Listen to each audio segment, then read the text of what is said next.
नमस्कार दोस्तों, स्वागत है आप सभी का अपने प्यारे से खूबसूरत से चैनल एजुकेशन साथी पे। तो कैसे हैं आप सभी? उम्मीद करता हूं आप लोग बहुत बढ़िया होंगे और अपनी पढ़ाई लिखाई भी बिल्कुल अच्छे से कर रहे होंगे। तो आज के वीडियो में हम लोग एक इम्पोर्टेंट टॉपिक को देखने वाले हैं, यानी आज हम देखेंगे गॉस का प्रमेय। ठीक है, यह काफ़ी ज़्यादा इम्पोर्टेंट है दोस्तों। यह हमारे बोर्ड एग्जाम के किसी ना किसी सेट में जो है ज़रूर आ जाता है, इसीलिए इसको जो है आप वेरी इम्पोर्टेंट करके चलिएगा, क्योंकि बोर्ड एग्जाम में इसकी आने की संभावनाएं क्या है दोस्तों, बहुत ज़्यादा है। ठीक है, तो चलिए हम देखते हैं कि गॉस का प्रमेय क्या होता है। और हाँ, यदि वीडियो आपको पसंद आएगा, आपको समझ आएगा, तो एक लाइक ज़रूर कीजिएगा और चैनल को सब्सक्राइब ज़रूर कीजिएगा। ठीक है, अगर समझ ना आए तो डिसलाइक भी कर सकते हैं। ठीक है, तो चलिए हम देखते हैं। गॉस का प्रमेय कह रहा है किसी बंद पृष्ठ से गुजरने वाला संपूर्ण कुल फ्लक्स उस पृष्ठ पर लगे कुल आवेश का 1/ε गुना होता है। ठीक है, मतलब इस पृष्ठ से गुजरने वाला जो कुल फ्लक्स होगा, इस पृष्ठ पर लगे कुल आवेश का 1/ε गुना होता है। ठीक है, तो कह क्या रहा है दोस्तों कि गुजरने वाला संपूर्ण फ्लक्स उस पृष्ठ पर लगे कुल आवेश का 1/ε गुना होता है, मतलब Q/ε गुना, यही हमारा गॉस का प्रमेय कह रहा है। ठीक है, और इसी को हमें क्या करना है दोस्तों, प्रूव करना है कि आखिर ये कैसे आता है। ठीक है, तो चलिए हम स्टार्ट करते हैं। ठीक है, आप जो है दोस्तों इसके बारे में आप लिख सकते हैं कि माना एक गॉसियन पृष्ठ ये है। ठीक है, और इसके केंद्र O पर एक +Q आवेश रखा है और केंद्र O से R दूरी पर एक बिंदु P है जहां हमें वैद्युत फ्लक्स ज्ञात करना है। ठीक है, और यह क्या है दोस्तों, dA क्षेत्रफल पर हमें क्या करना है, वैद्युत फ्लक्स ज्ञात करना है। और d ओमेगा क्या है, इसका जो है क्या है दोस्तों, घन कोण है इस जो है गॉसियन पृष्ठ का। ठीक है, तो इतना आप अपने मन से लिख सकते हैं। ठीक है, अगर आप ऐसे लिखने की कोशिश करेंगे तो आपकी लिखने की शैली में क्या होगा, सुधार आएगा। ठीक है, तो चलिए देखते हैं।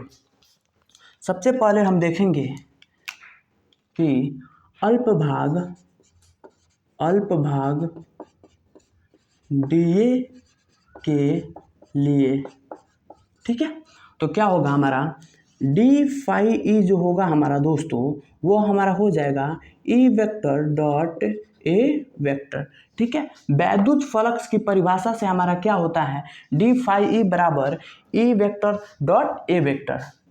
ध्यान रखिएगा दोस्तों, जब भी आप जैसे यहाँ पे हम बता दे रहे हैं A vector dot B vector करते हैं और जब डॉट हटाते हैं तो cos थीटा आता है, हो जाएगा AB cos थीटा। ठीक है, ठीक इसी प्रकार यहाँ पे भी हम क्या करेंगे, E डॉट DA को अगर हम डॉट हटाएंगे तो हमारा हो जाएगा d phi e बराबर E DA cos थीटा।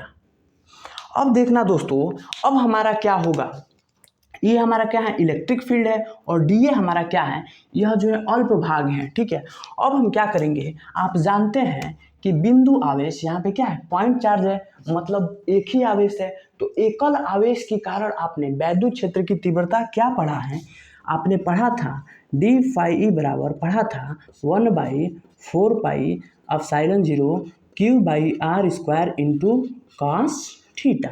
ठीक है, अब देखना दोस्तों क्या होगा, d phi e बराबर हम क्या करेंगे दोस्तों, और dA छूट रहा है यहाँ पे, तो dA भी हम लिख लेंगे, dA cos थीटा।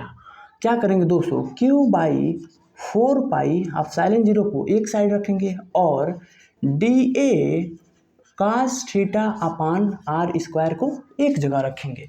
ठीक है दोस्तों, अब देखना क्या होगा, जो dA cos थीटा जो हमारा होता है, dA cos theta upon r² जो होता है वह dW यानी इस घन कोण के बराबर होता है।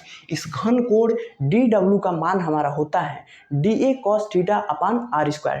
ठीक है दोस्तों, तो हो जाएगा हमारा dA cos theta upon r² की जगह हम क्या लिख सकते हैं, d ओमेगा। तो यहाँ पे देखेंगे क्या हो जाएगा मेरे भाई, d phi e बराबर Q/4 4 pi epsilon 0 into D omega.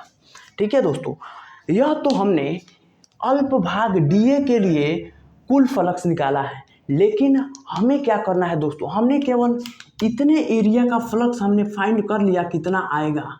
ठीक है दोस्तों, हमने इतने एरिया का फ्लक्स निकाला है इस डीए एरिया का 1/4 Q/4 pi epsilon 0 into D omega.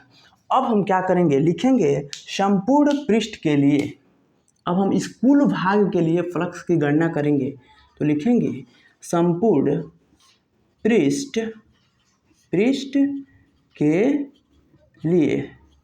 ठीक है दोस्तों, जब हम संपूर्ण पृष्ठ के लिए करेंगे तो यहाँ से डी हट जाएगा, केवल क्या हो जाएगा फाई ई, और इधर इंटीग्रेशन हो जाएगा, integration of Q/4 pi epsilon 0 into D omega. अब यहाँ से देखना डी फाई बराबर क्या हो जाएगा Q/4 पाई एप्सिलॉन 0 बाहर आ जाएगा और इंटीग्रेशन ऑफ डी ओमेगा। अब यहाँ पे ध्यान देना दोस्तों, आप इसको जो है लर्न करके रखिएगा, जो हमारा इंटीग्रेशन ऑफ डी ओमेगा इसका जो वैल्यू होता है वह 4 पाई के इक्वल होता है। इसको जो है प्रैक्टिकल द्वारा निकाला गया है। ठीक है दोस्तों, आप ये मत पूछिएगा कि इंटीग्रेशन ऑफ डी ओमेगा की जगह 4 पाई कहाँ से आया। ठीक है, इसमें कोई पूछने वाली बात नहीं है दोस्तों, इसमें आप लिख सकते हैं इंटीग्रेशन ऑफ डी ओमेगा की जगह 4 पाई। तो लिखेंगे फाई ई बराबर Q/4 पाई एप्सिलॉन 0 इंटू, और इसका वैल्यू कितना हो जाएगा 4 पाई। 4 पाई से 4 पाई कैंसिल हो जाएगा और हमारा फाई ई बराबर आ जाएगा Q/एप्सिलॉन 0। अब देखना मेरे प्यारे दोस्तों, इसको हमने क्या कर दिया है, प्रूव कर दिया है कि फाई ई बराबर हमारा Q/एप्सिलॉन 0 होता है, और इसको हमने प्रूव कर दिया है बिल्कुल ईजी वे में। ठीक है दोस्तों, आपको जो है कहीं पे भी जाइएगा तो तमाम इसमें झंझटें मिलेगी इसको प्रूव करने में, लेकिन इसको हमने अपनी भाषा में बिल्कुल आसान तरीके से समझाने की कोशिश किया है, और उम्मीद करता हूँ कि आपको जो है समझ में भी आ गया होगा। ठीक है, तो देखना इसका प्रूफ कितना बढ़िया है, यह 5 नंबरों में हमारे बोर्ड एग्जाम में पूछा जाता है।